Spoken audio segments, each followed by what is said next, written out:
Olá, é um prazer estar aqui no segundo Congresso Benedictine Luce, que traz a naturopatia como um caminho para a cura.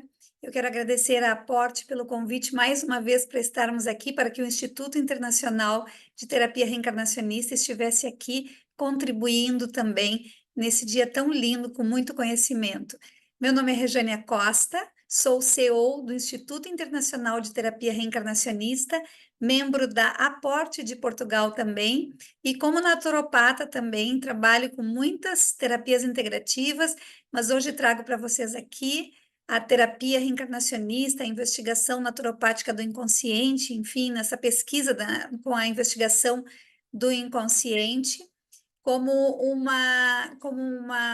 trabalho, uma ferramenta importantíssima desenvolvida, trazida pelo Instituto Internacional de Terapia Reencarnacionista, para que nós possamos caminhar nessa jornada da autocura.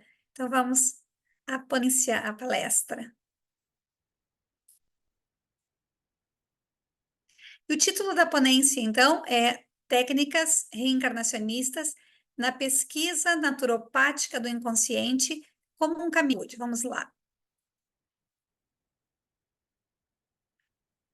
O que é, então, a terapia reencarnacionista? Para que eu possa falar um pouquinho mais dessa pesquisa naturopática do inconsciente, é importante que vocês entendam o que é, não é? Vamos falar um pouquinho sobre o modus operandi, não é? O modo como opera essa terapia, como trabalha o Instituto. Então, é uma terapia que, a princípio, compreende que somos todos espíritos. Ela não tem vínculo, e sim com espiritualidade, ou seja, é um trabalho que é uma técnica que entende que somos espíritos num processo evolutivo, não é? E que estamos aqui momentaneamente, assim como já estivemos em outras experiências encarnatórias, não é? E que essas experiências todas estão aqui influenciando a nossa vivência, a nossa estada nesse planeta. Ela é composta de consultas, de investigações naturopáticas do inconsciente e reconsultas, e agora eu vou explicar um pouquinho mais para vocês como é que funciona isso, de que forma que a investigação naturopática do inconsciente, que essa terapia pode contribuir para a saúde, assim como tantas outras, para a saúde do ser, para a saúde integral do ser. Vamos lá. Vamos falar um pouquinho do inconsciente. Nós sabemos que no nosso inconsciente, nós carregamos no inconsciente muitas memórias já vivenciadas. E essas memórias que nós trazemos, elas são de um passado recente, de um passado remoto, desta encarnação, ou de outras experiências encarnatórias. E todas essas memórias ficam armazenadas no inconsciente, interferindo de alguma forma no na nossa existência, nas nossas experiências, nas nossas relações, aqui nas nossas vivências e nos nossos aprendizados, interferindo inclusive na forma como nós lidamos com as situações. Quantas vezes nós mesmos passamos por alguma situação, ou lemos um livro, ou vemos um filme, ou ocorre uma situação e nós dizemos, mas isto me recorda tal situação da minha infância.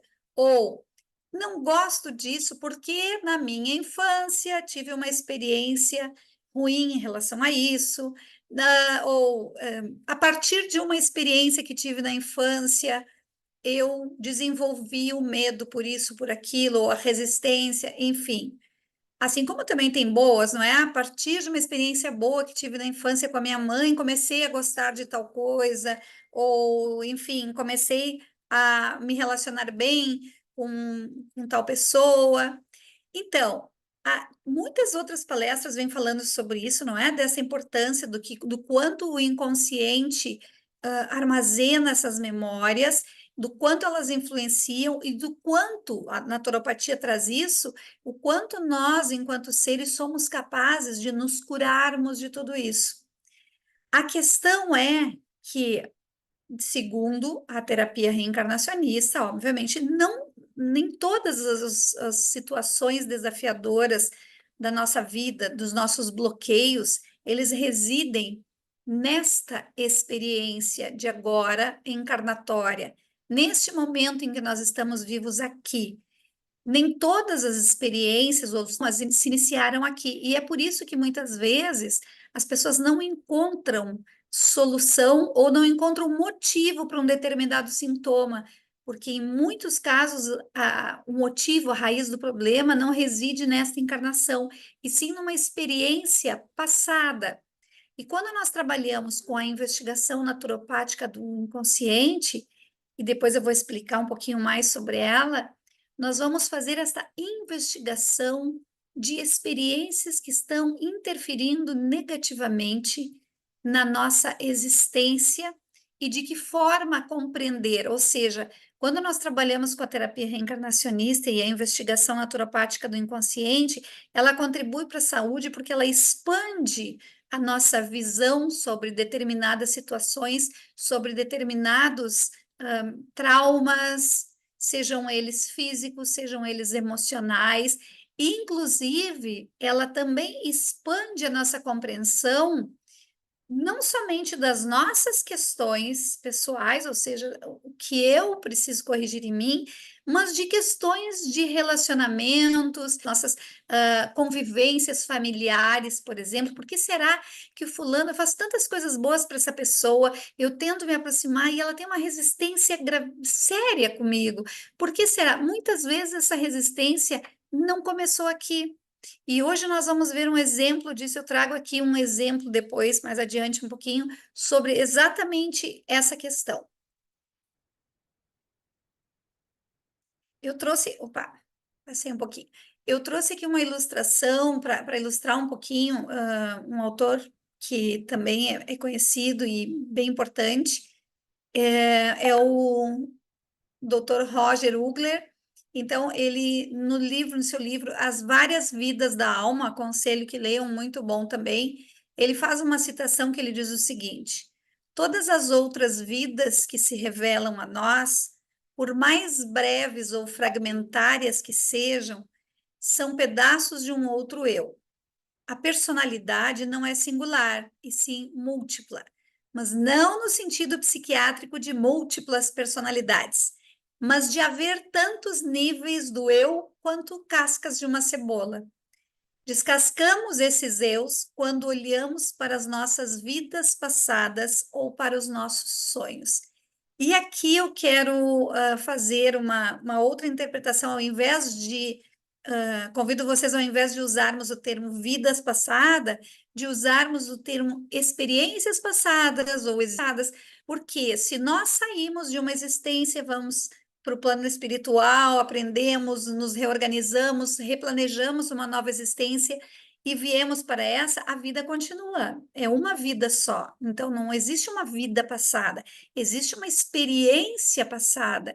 Existe outro momento em que eu estive nesse plano aqui, vivenciando outras experiências. E sim, quando nós acessamos uma experiência passada através da investigação naturopática do inconsciente, nós estamos nos descascando, descobrindo facetas do nosso eu hoje, ou seja, facetas que estão interferindo na forma como eu lido com as minhas situações hoje. Então, eu costumo dizer que a terapia reencarnacionista, com a sua ferramenta que é a investigação naturopática do inconsciente na cura, né, como um caminho para a cura da saúde, ela é extremamente profunda e ampla.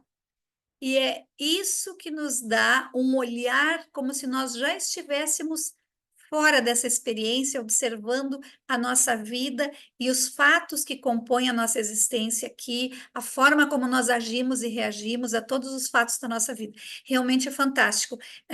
Só um adendo, esta semana eu atendendo uma moça, que nem é aqui do meu estado, atendendo ela, ela fez um comentário e ela disse: Regiane, eu tenho feito muitas terapias ao longo da minha vida, mas em nenhuma eu cheguei tão profundo e tão longe quanto eu tenho chegado neste curto prazo que estamos em atendimento, porque faz pouco tempo que ela iniciou o atendimento, com a terapia reencarnacionista e a investigação do inconsciente, naturopática do inconsciente.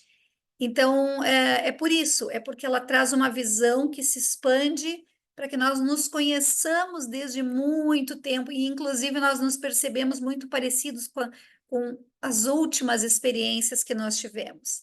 Vamos adiante, então. E como funciona, então? Deixa eu ver se eu não pulei. Não, não pulei, tá certo.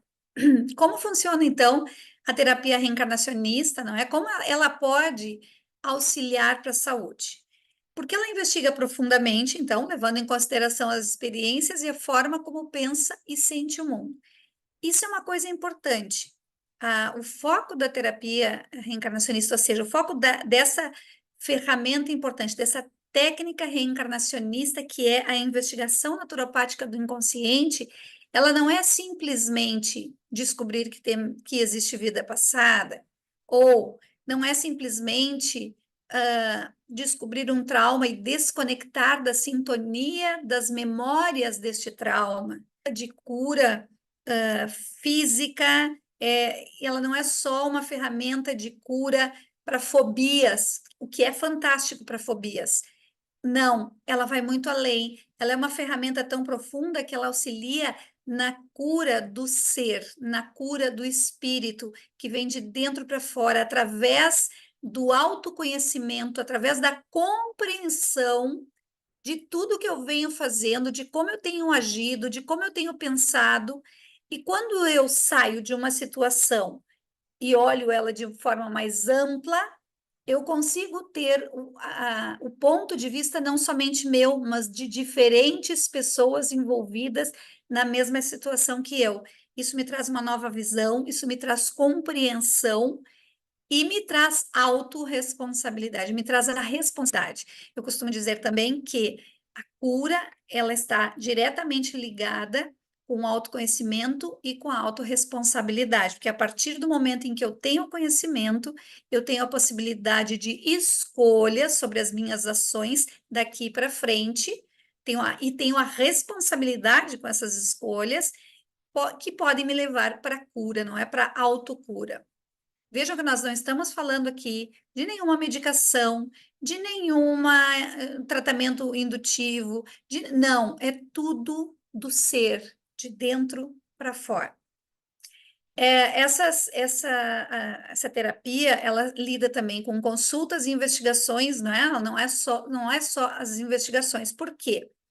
O que acontece?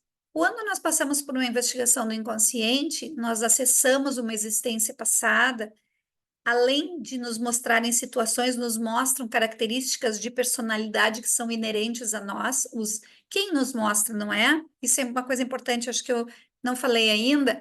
É um processo que é todo coordenado pela espiritualidade, pelos guias espirituais, ou seja, que nós costumamos chamar de mentores, né? Quando nós acessamos isso, nós temos a possibilidade também de mudança de comportamento. Então, mas só acessar não significa que eu vá mudar o comportamento. Mas antes eu gostaria de falar mais uma outra coisinha que é referente a essa questão de ser coordenado todo o trabalho pelos guias espirituais. Muitas pessoas dizem, hoje em dia já temos, não é? Aqui no Brasil nós temos várias associações médicas já voltadas para a espiritualidade, entendendo, compreendendo o ser de uma forma mais ampla, mas assim, independente de crer ou não, todos nós temos essa conexão com a espiritualidade. Algumas pessoas têm essa conexão, porque se nós somos seres espirituais, nós somos a espiritualidade aqui na Terra. A diferença é que para estarmos aqui nesse plano precisamos de um invólucro, não é? Um corpo físico que seja compatível com a densidade da Terra. Mas se somos espíritos, temos essa conexão presente. Algumas pessoas têm elas de forma como é que eu vou dizer? Mais espontânea, podemos dizer, mais forte. Outras nem tanto. Outras se conectam mais com a questão material e acabam se distanciando da sua essência. E essa conexão ela pode ocorrer pela intuição, pela visão, pela audição. Quantas pessoas que conseguem escutar os guias espirituais, ou seja, aquele ser de luz que está sempre ali nos orientando, não é? Nos dando alguma orientação. Quantas pessoas conseguem mas não têm coragem de falar porque se sentem excluídas. Eu percebo que hoje isso já é bem menos, já é muito mais aceitável, não é? Então, no processo da investigação do inconsciente, são esses guias espirituais que conhecem toda a nossa trajetória, somente eles podem liberar, não é? Somente eles podem mostrar as questões que nós temos que ver, porque somente eles sabem do que nós temos merecimento e condições de acessar, condições psicológicas de lidar. Mas por que que as consultas e reconsultas são importantes também? Porque eu acessar um material desses me traz a consciência. Agora, eu fazer uso desse material, colocar em prática as orientações e tudo que eu preciso colocar no meu dia a dia, requer uma mudança de hábito, requer uma mudança de comportamento, requer que eu tenha que abrir mão de orgulho, de raiva, de prepotência, de inseguranças. Então, tudo isso é um processo muito individual e que, por mais terapia, é um trabalho que precisa ser feito por nós. Obviamente que as terapias, a naturopatia, as terapias integrativas, não é? Todas elas vão contribuir para que a pessoa se torne tão forte, se sinta capaz e se sinta fortificada para fazer as devidas transformações que ela precisa. Bom, vamos adiante aqui então. Nós sabemos que no consciente nós temos acesso a uma parte mínima da nossa história. De parte da nossa história está armazenada no inconsciente como um iceberg, não é? E não há hipnose nesse processo, é totalmente consciente, totalmente consciente, ou seja, a pessoa escuta os barulhos externos, ela sabe, ela lembra. É por isso que eu digo que mais natural do que isso, impossível. É feito somente um relaxamento e a própria pessoa pode acessar, ou se ela autorizar, por exemplo, se ela vive à distância, se ela não tem como chegar até o terapeuta, é possível fazer à distância uma outra pessoa passar pelo processo por ela, desde que haja uma autorização prévia da própria pessoa. Caso contrário, lindamente respeitando o livre-arbítrio, os mentores não abrem o material do inconsciente daquela pessoa se não for autorizado por ela. E o acesso a essas informações, então, só pode ser coordenado por eles. E esse material que nós temos armazenado são as reações e ações, são contribuintes das ações e reações que nós temos aqui na vida. Quantas pessoas dizem assim, eu tenho uma memória, eu tenho uma saudade, eu não sei do que, Rejane. Muita gente vem no consultório e diz, Rejane, eu sofro de uma saudade, parece que eu estou esperando alguém, não sei do que. E aí, na investigação do inconsciente, acessa, por exemplo, uma existência em que ficou anos esperando um parceiro que foi embora e nunca mais voltou, que foi para a guerra e não voltou, e quando termina o trabalho, a pessoa depois, numa próximo encontro, numa próxima consulta, né, reconsulta, ela relata que passou aquela sensação, aquela angústia da espera, que aquela dor passou. Então, não temos como ter essa consciência de tudo que está lá. E por que que nós viemos com isso? Nós viemos com, a gente chama o véu do esquecimento, o véu de Maia, não é? Imaginem que dois espíritos precisam refazer uma história de aprender a amar, dois irmãos que não se dão bem ou que não se deram bem em outra encarnação precisam aprender a amar. Como que eles conseguiriam conviver sabendo que o outro traiu, ou um sabendo que o outro tirou a vida né, de algum ente ou dele próprio? De que forma? Então, assim, esse esquecimento que nós trazemos para essa encarnação, ele contribui para que nós possamos refazer a nossa história aqui e de um jeito diferente, buscando o amor e a saúde, ao invés da doença e da discórdia. Vamos adiante aqui. Então, como que essas memórias podem interferir nas relações? E aqui eu vou trazer para vocês, então, um caso muito recente, quer dizer, eu já tendo a família, não é? Há um tempo, mas esse caso é recente da criança e foi me possibilitado, né, com autorização prévia dos responsáveis e com nome fictício. Então, esse trabalho aqui foi feito por uma criança que eu vou chamar de João, de 5 anos, filhos de pais separados, filho único da mãe, e o pai tem um outro filho que tem 1 ano mais que ele, e de uma outra relação, advindo de uma outra relação. A mãe me procura e diz assim: em relação ao João, eu estou preocupada que ele está bem seguro. E vou te repassar alguns pontos. Então, aqui eu estou transcrevendo o relato dela.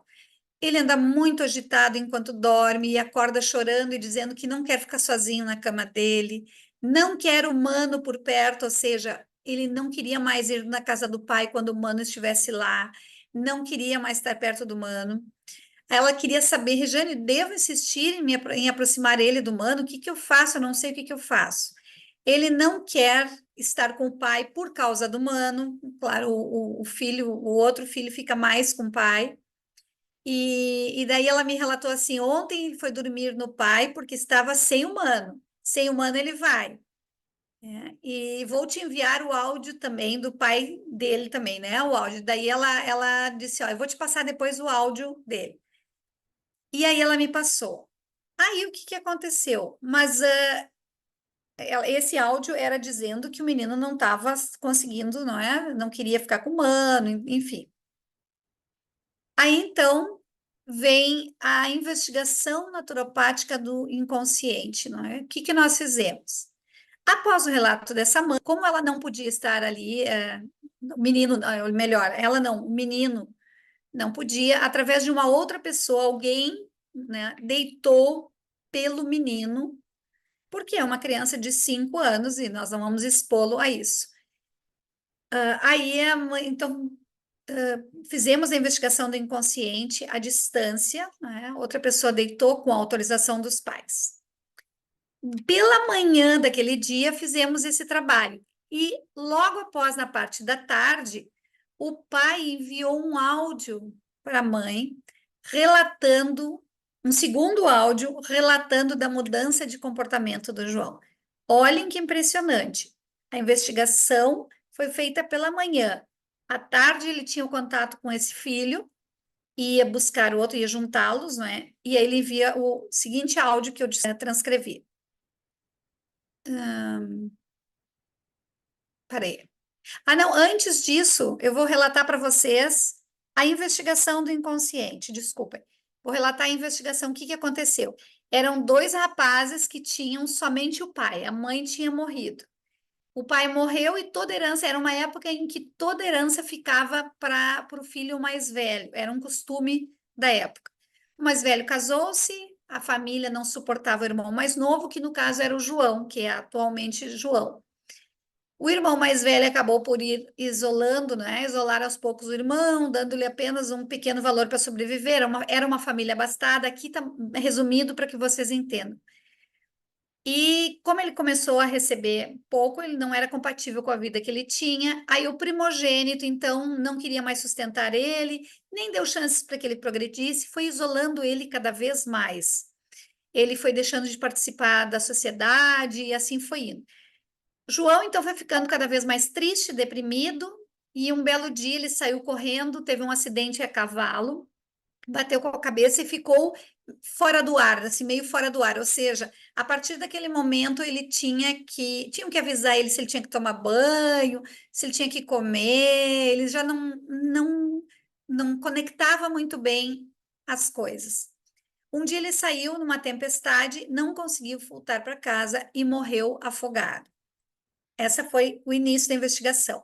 E aí, então, ele vai, depois que ele desencarna, a espiritualidade mostrou ele indo para o plano espiritual. Após ele se recuperar no plano espiritual, o que que ele compreendeu também? Vejam só, além dele estar desligando da situação traumática com o irmão, que era o irmão atual, ele também teve a possibilidade, nós também tivemos a possibilidade de entender parte da personalidade que é inerente a João. Então, Após recuperar, ele entendeu que ele se vitimizava, mas que ele não aproveitou antes do pai morrer. Ele sabia que o irmão lhe daria tudo depois que o pai desencarnasse, e mesmo assim ele nunca quis estudar, ele só queria aproveitar a vida, levar a vida leve, era só o que ele queria. Ele pediu para retornar com o irmão após toda a estada no plano espiritual, se recuperar, estudar, compreender. Ele pediu para retornar, então, em alguma encarnação com esse irmão, porque ele queria mostrar para esse irmão que ele ia ser diferente, que esse irmão poderia confiar nele e que os pais viriam juntos para ajudá-los. São os mesmos pais daquela encarnação. Os guias espirituais dizem que os pais não devem. Aí, relativa à pergunta que ela fez, né, se deveria forçar ou não, disseram que ela não deveria forçar o convívio quando estivesse em sofrimento, assim, quando estivesse demais, que ele não quisesse mesmo. Mas que eles iriam, conforme iam amadurecendo, iam se entendendo, conforme tivessem novos interesses, eles iam, juntamente, obviamente, com o trabalho dos pais, eles iam também se entendendo. Obviamente que aqui eu resumi, bem resumida a história, para ser um pouco breve, né? Bom, aí então, no mesmo dia que ocorreu a investigação, pela manhã, o pai, à tarde, se encontra com o menino.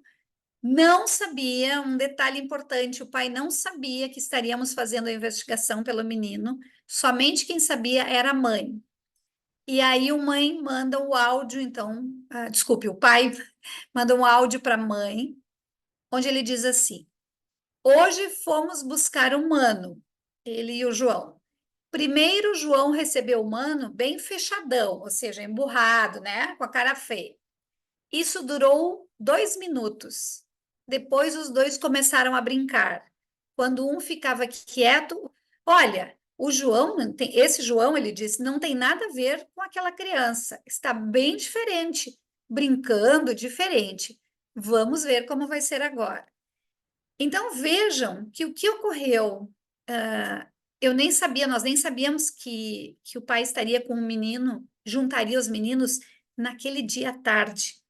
O que ocorreu, na verdade, foi um desligamento de uma memória armazenada no inconsciente de uma existência em que ele trazia um trauma em relação a esse irmão. Porém, é claro, eles têm a parte deles a desenvolver para construir esta relação. À medida em que nós vamos desligando, ou seja, saindo da sintonia de memórias traumáticas que estão armazenadas, não é apagando as memórias, mas é compreendendo e entendendo. O espírito compreende que essa memória não é mais daqui, que não há necessidade. E no curso nós explicamos bem como tudo funciona. Na verdade, ocorre um deslocamento de sintonia.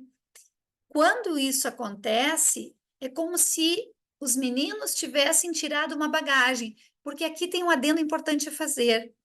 Quando ocorre uma investigação do inconsciente, que foi feita para João, todas as pessoas envolvidas, ou seja, o irmão, o pai, recebem também em algum grau um benefício. Então, não somente o João foi desconectado dessa memória traumática em relação ao irmão, como o irmão em relação a ele também. Olhem, me digam se isso não é fantástico. É a espiritualidade trazendo cada vez mais para a Terra as possibilidades para que nós consigamos amadurecer enquanto ser, buscar saúde, buscar o amor e a harmonia nesse planeta. Só depende de nós, não é? Vamos adiante. Então, a partir disso, para concluir e concluindo aqui com vocês, não é? Quando nós largamos essas memórias, nós percebemos, né, que nós não precisamos mais manter, então, a vida fica mais leve. Esses meninos, por que que eles conseguiram se reencontrar diferente? Porque eles estavam de alguma forma, e essa conexão pode ocorrer por um filme, por uma situação, simplesmente por só estar lá na memória mesmo, não é? Ou alguma situação que ocorre e eles conectam, um deles conecta novamente com essa memória, assim como a gente diz, isto me lembra algo da minha infância, uma situação da minha infância. A mesma coisa acontece de forma inconsciente. Algo lembra e faz com que ele conecte com essa memória, com essa memória em que ele não se relacionava bem com esse irmão. Mas quando a gente limpa isso, passa por essa investigação, é um peso a menos na vida deles hoje, para que eles consigam construir de forma mais leve esse novo relacionamento. Então, a compreensão de nossas experiências em outras encarnações possibilita compreender também as nossas relações nos tempos atuais. O que significa? Quando a gente tem o acesso a essa encarnação passada, nós conseguimos entender o porquê que o João não queria estar perto desse irmão.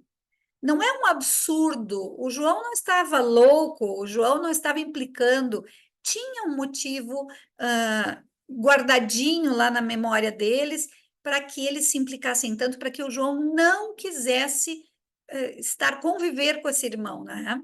Então, conhecer nossa longa trajetória possibilita a consciência dos padrões que precisamos corrigir. Volto a repetir, não somente por questões físicas, mas por questões emocionais, de relacionamento. Toda vez que nós acessamos o inconsciente desta forma, respeitando a ética da espiritualidade, deixando esse comando para os guias espirituais para que nós não mexamos em algo que nós não podemos ou que a pessoa não tenha condições psicológicas de lidar, toda vez que nós deixamos que eles nos mostrem o que já pode ser acessado, nós temos em mão um material riquíssimo para que esse espírito consiga se compreender através do autoconhecimento e então faça o que veio fazer nesse planeta de forma mais leve, fazendo novas escolhas, com uma consciência maior, com uma responsabilidade maior rumo à sua saúde, porque suas compreensões, seus entendimentos sobre o que lhe cerca serão menos equivocados em relação a essa situação daqui para frente. Vamos adiante aqui. Então, eu gostaria de agradecer muito, mais uma vez, a aporte a todos os organizadores do segundo Congresso Benedict Lust e dizer que para nós do Instituto é um prazer imenso fazer parte desse congresso de naturopatia, porque nós também, o Instituto Internacional de Terapia Reencarnacionista, quer estar próximo nessa busca da saúde de formas naturais, pelo conhecimento que traz liberdade, pelo conhecimento que traz responsabilidade, buscando todas as ferramentas que nós já possuímos internamente e as externas de forma natural, como florais e etc. Então, vou passar aqui para mostrar para vocês, então, nossos contatos do Instituto Internacional, o site do Instituto, que é www.terapiareencarnacionista.com, os e-mails, tanto do Instituto ali, não é? terapiareencarnacionista.inst, e o meu, que é contato.rejaniacosta. Também as redes sociais aqui, o Instagram do Instituto e o meu pessoal aqui, para quem desejar nos contatar. Estamos à disposição de todos aqueles que queiram também nos ajudar a levar essa terapia, a investigação naturopática do inconsciente para outros países, para outros continentes, ou que queiram nos convidar para novos eventos, e ficaremos muito felizes. Foi um prazer estar com vocês aqui.